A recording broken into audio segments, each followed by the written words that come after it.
വാതിലൊക്കെ തുറന്നിക്കണല്ലോ. താത്ത രാവിലെ തന്നെ എണീറ്റ ചായ കടയൊക്കെ ഉണ്ടാക്കിയാൽ മതിയായിരുന്നു. താത്ത ഇന്ന് രാവിലെ തന്നെ എണീറ്റോ? ഞാൻ ഇന്നലെ കല്യാണത്തിന്റെ ഉറക്കക്ഷീണം കാരണം നന്നായിട്ടുണ്ട് ഉറങ്ങിപ്പോയി. അതൊന്നും പറയണ്ട മോളെ. കാക്കൂന് രാവിലെ പീടിയെ പോണ്ടേ, അതിന്റെ മുമ്പ് നീട്ട് ചായങ്കിലും ഉണ്ടാക്കി കൊടുക്കണ്ടേ. നസീമാത്ത ഉണ്ടായിരുന്നപ്പോ കാര്യം എന്തായാലും തോന്നുമ്പോ നീറ്റാ മതിയായിരുന്നു. എന്തായാലും കല്യാണം കഴിഞ്ഞിട്ടിയല്ലോ, ഇപ്പഴാണ് അന്ന് സമാധാനായത് അല്ലാത്ത. പിന്നെ പറയാണ്ട മോളെ, ഇനിയിപ്പൊ മറ്റേനും കൂടി ആരെങ്കിലും തലയിൽ വെച്ചു കൊടുത്താ നമ്മള് രക്ഷപ്പെട്ട്. ഓള് പിന്നെ നല്ല ഭംഗി നടക്കുള്ളതുകൊണ്ടേ ആരെങ്കിലും കണ്ട് വെറുതെ കെട്ടിക്കൊണ്ടേക്കോളൂ. അതിന് എത്ര ആലോചനകളാണ് ഓൾക്ക് വരുന്നത്. അല്ലടി, ഒരു കണക്കിന് നോക്കുമ്പോഴേ 10-26 വയസ്സായിട്ടും നസീമാത്താക്ക് കല്യാണം ശരിയാവാഞ്ഞതേ എന്തുകൊണ്ട് നന്നായി നക്ക് തോന്നണ കേട്ടാ. അതെന്താ നിങ്ങൾ അങ്ങനെ ഒരു പറച്ചില്? അല്ലേ പെണ്ണെ, ചെന്ന് ആലോചിച്ച് നോക്ക്. കാക്കക്കറും കേട്ടില്ല നസീമാത്താനെ കെട്ടിക്കൊണ്ടാവണെങ്കിലേ നമ്മളെ രണ്ടാളെയും മാപ്പിളാരെ കയ്യിലുള്ളേ ചില്ലറ പൈസ എങ്ങാനും പൊടിഞ്ഞാൽ മതിയാ. അതും പോരാത്തതിന് കല്യാണ ചെലവ്, ഡ്രസ്സ്, ഫുഡ്, അത് ഇതെന്ന് പറഞ്ഞാണ്ട് എത്രങ്ങാനും പൈസ ചെലവുണ്ടായിരുന്നു എന്നെ വിചാരം. അത് കഥ പറഞ്ഞേ നേരട്ടാ. കാര്യം എന്തായാലും കെട്ടിയത് ഇപ്പൊ ഒരു പൊട്ടനായതുകൊണ്ട് നമ്മക്കധികം പൈസ ചെലവൊന്നും ഉണ്ടായില്ലല്ലോ. അതാ ഞാൻ പറഞ്ഞത്, കെട്ടിയതൊരു പൊട്ടനായതുകൊണ്ടേ ഇപ്പൊ ശ്രീധനും വേണ്ടിയെന്നില്ല, പണ്ടും വേണ്ടിയെന്നില്ല. 5-6 പാവം കൊടുത്തിട്ടാണ് മേത്തുനിന്ന് ഒഴിവായി കിട്ടിയില്ല സാധനത്തിന്. അല്ലാന്നുണ്ടെങ്കിൽ ഇതൊക്കെ മതിയായിരുന്നു മളയിനെ ഇറക്കി വിടണമെന്നുണ്ടെങ്കിൽ. ഒരു കണക്കിന് 10-26 വയസ്സ് വരെ ഇരുന്നിട്ടേ ആങ്ങളാർക്കന്നെ മടുപ്പ് വന്നത് ഒരു കണക്കിന് നന്നായി. ഇനിയിപ്പൊ കെട്ടി പൊട്ടനും കെട്ടിപ്പിടിച്ച് അവിടെ തന്നെ ഇരുന്നാ മതിയായിരുന്നു. പൊട്ടനെ ഇട്ടുകാണ്ട് ഇങ്ങോട്ട് വരട്ടെ, ഇനി ഇങ്ങോട്ട് കയറി വന്നാലേ എന്റെ വിധം മാറും. ഓരോന്നോരോന്ന് ഒഴിഞ്ഞു പോയിട്ട് വേണം വീട് നമുക്കാക്കി എടുക്കാന്ന് വിചാരിച്ചിരിക്കുമ്പോഴാണ്. ഒരു മൂത്തച്ഛനും മൂത്തച്ഛി മാത്രല്ലേ ഉള്ളൂ. അമ്മായിമ്മ അമ്മാസനൊന്നും ഇല്ലാത്തോണ്ടേ അമ്മായിമ്മ പോലും ഉണ്ടാവൂല. എന്തായാലും മൂത്തച്ഛിക്ക് ഫ്രീ ആയിട്ടൊരു പണിക്കാരനെ കിട്ടി. അല്ലാതൊരു കാര്യം ഉണ്ടാവും നിൽക്കൊന്നുമില്ല. കാര്യം ആ സാധനം വെച്ചുണ്ടാക്കുന്നതിന്റെ ഒക്കെ ടേസ്റ്റേ അതൊന്നും വേറെ തന്നെയാണല്ലേ. അത് ശരിയാട്ടാ. കല്യാണം കഴിഞ്ഞിട്ട് ഇന്നേ വരെ ഭക്ഷണം കഴിക്കാനല്ലാണ്ട് ഞാൻ അടുക്കളയിൽ കയറിയിട്ടില്ല ഇവിടെ വന്നിട്ട്. ഇനിയിപ്പൊ അങ്ങനൊക്കെ മതിയാവോ? അത് മാത്രോ, ഈ വീട്ടിലുള്ള എന്തെങ്കിലും പണി ഞാനോ ഇജ്ജോ ഇതുവരെ അറിഞ്ഞിട്ടുണ്ടാ? അലക്കലും തുടക്കലും തിരുമ്പലും അങ്ങനെ തുടങ്ങി എല്ലാവിധ പണികളും ആ സാധനം ചെയ്തിരുന്നില്ലേ. ഇനി അതൊക്കെ നമ്മള് കണ്ടറിയണ്ടേന്ന് ആലോചിക്കുമ്പോഴൊരു സങ്കടം. നിങ്ങളെന്തെങ്ങനെ ഓരോന്ന് പറഞ്ഞ് പേടിപ്പിക്കണത്?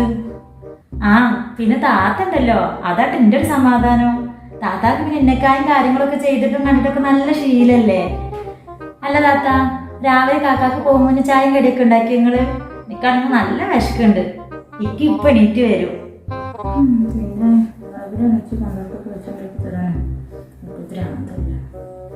എന്താ താത്തങ്ങൾ ആലോചിക്കണേ? വരി നമുക്ക് ചായ കുടിക്കാ.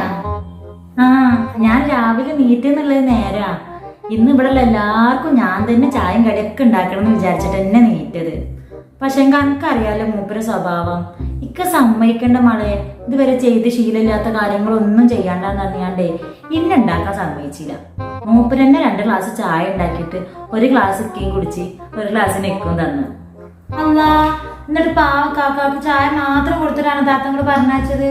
കടിയൊന്നും ഉണ്ടാക്കി കൊടുത്തില്ല. അപ്പോ ഒന്നും വേണ്ടാന്നേ ഇക്ക പലവട്ടം പറഞ്ഞതാ. പക്ഷെ അമ്മക്കൊരു കടമക്കില്ലടി. അതുകൊണ്ട് ഞാൻ ഇക്ക കുളിക്കാൻ പോയ നേരത്ത് വേഗം 5-6 ദോശ ഉണ്ട് ചുട്ട്. അതെന്തായാലും നന്നായിട്ടാ. എന്നാ താത്ത വരി, നമുക്കും ചായ കുടിക്കുക. അതിന് ഞാൻ ഇക്കാക്കള് മാത്രമേ ഉണ്ടാക്കിയിട്ടുള്ളൂടി. അതിന്റെ ഒക്കെ കുളിക്കാൻ പോയ നേരത്ത് കണ്ണും കെട്ടിച്ചുണ്ടാക്കിയതാ. എന്നിട്ട് തന്നെ ഇക്കാക്ക് സമാധാനം കിട്ടാനിട്ടേ അതിലത്തെ 2 എന്നെക്കോട്ടും നീട്ടിച്ചിട്ടാ ഇക്ക കടയിലേക്ക് പോയത്. വല്ലാത്ത സ്നേഹാണേ. അപ്പൊ താത്തയും ചായ കുടിച്ചോ? അത് ഞാൻ ബാക്കി 2 അങ്ങോട്ട് തിന്നിന്ന് വെത്തിട്ടുള്ളടി. ഇക്കടെ ഒരു സന്തോഷത്തിന് വേണ്ടിട്ടേ. ഒരു കാര്യം ചെയ്യും, ഇജ്ജ് പോയി ചായയും കടയൊക്കെ ഉണ്ടാക്കിക്കൂടെ. ഉമ്മാക്കും അന്റെ ഇക്കാക്കൊക്കെ വേണ്ടതല്ലേ. എന്നിട്ട് നമുക്ക് കൊണ്ട് ചായ കുടിക്കാം.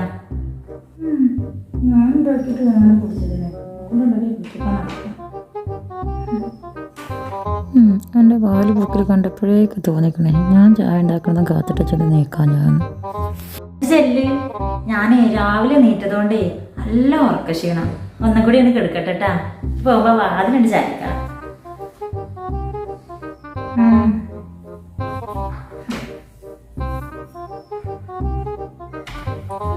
എന്താ നിർബന്ധിച്ച് തിരിച്ചു പോരും. മാപ്പിളക്കും പെണ്ണുങ്ങളും കൂടി ഒറ്റയ്ക്ക് വെച്ചുണ്ടാക്കി തിന്നിക്കുക. കാണിച്ചാലേ ഞാൻ ഉണ്ടാക്കിയിട്ടേ ഇവിടെ ഒരു മനുഷ്യനെ ചായ കടി കൊടുക്കണ്ട.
കേട്ടാ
ഇനിയിപ്പോൾ കാണലും പറയലും ഒക്കെ പാടിയായിട്ടേ എന്തൊക്കെ മൽക്കുലുക്കാണ് അവിടെ കാണാൻ പോണത്. ഒരു കാര്യം ഞാൻ പറഞ്ഞില്ല വേണ്ടട്ടാ, ഇത്രയും കണ്ട കാലേ നിങ്ങൾ അഞ്ചനൊരു പല്ലിന് ശരിയാവട്ടെ എന്ന് പറഞ്ഞാണ്ട വേറെ പോരുമ്പോൾ കൂടി അതിനെ ഇങ്ങനെ കെട്ടിപ്പിടിച്ചാണ്ട് പോകുന്നത്. നിങ്ങൾ ബുദ്ധിക്ക് സ്ഥിരമില്ലാത്തല്ലേ ഇങ്ങനെ ഒറ്റക്ക് നിർത്താന്നൊക്കെ പറഞ്ഞാണ്ട് ഇപ്പോൾ ഓൻ്റെ കാര്യങ്ങളൊക്കെ നോക്കാൻ വേണ്ടി ഒരു കല്യാണം കഴിച്ചു കൊടുത്തില്ലേ. ഇനിയിപ്പോൾ എങ്ങനെയെങ്കിലും ഇവരോട് തറവാട്ട് പേരെ പോയി പറക്കാൻ പറയും. അല്ലാതെ ഇവിടെ ഇങ്ങനെ നിന്നിട്ടുണ്ടെങ്കിലേ അത് നമ്മളെ കുട്ടികൾക്കും കൂടി കേടാണ്. ഇതെന്ത് വർത്താനായി പറഞ്ഞത്? ആ പൊടിഞ്ഞാടാറായ പേരൊക്കെ എങ്ങനെയാണ് ഓനി ആ കുട്ടീനെ കൂടി പറഞ്ഞേക്കരുത്. ഒന്നില്ലെങ്കിൽ നാട്ടിലെങ്കിലും കേൾക്കണ്ട നമ്മള്. പിന്നെ ഇടിഞ്ഞു പൊടിഞ്ഞാറാവായത് നിങ്ങൾക്ക് വേറെ പണിയൊന്നുമില്ല മനുഷ്യ. പിന്നെ ഇവിടെ ഇങ്ങനെ സ്ഥിരം നിർത്താനാ പണി. ആ പെണ്ണിന് അത്യാവശ്യം ടൈലറിങ്ങും കാര്യങ്ങളൊക്കെ അറിയാം. അവിടെ നിന്നിട്ട് ആ പെരക്കണ് മാറ്റി പണിയോടുമല്ലോ രണ്ടാളും കൂടി. അല്ലാതെ എന്നും പൊട്ടനാന്ന് പറഞ്ഞാൽ പണിക്കും പോവാതെ ഇങ്ങനെ ഇരിക്കാൻ പറ്റുമോ?